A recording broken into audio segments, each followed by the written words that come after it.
Well, what do you know? A week has already passed this new year, and there's already a few things to talk about when it comes to space. Let's get into it.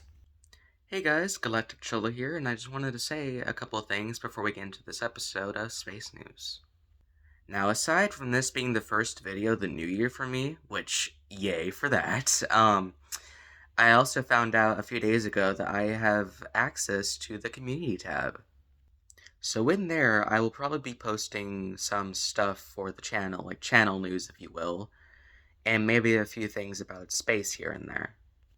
Not to mention, I recently made a post a couple days ago after learning I have access to the tab about my first night of stargazing for 2023.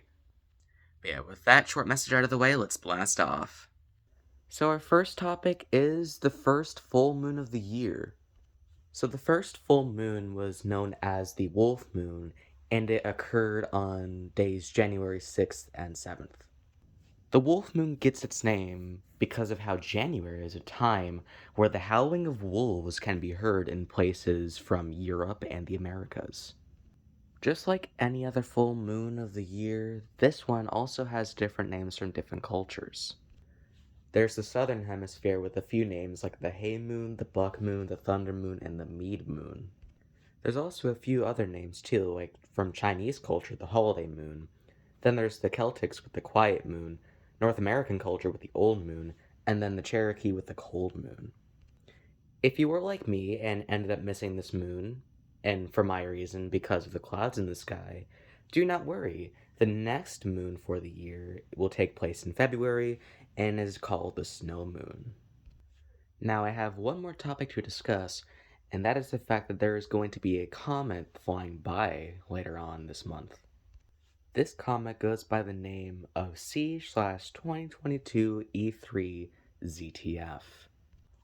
This comet has a term that is known as a long period comet, and these are a special type of comets that have certain orbits that would fling them very, very far to the outer reaches of the solar system, that are even farther than the outermost planets.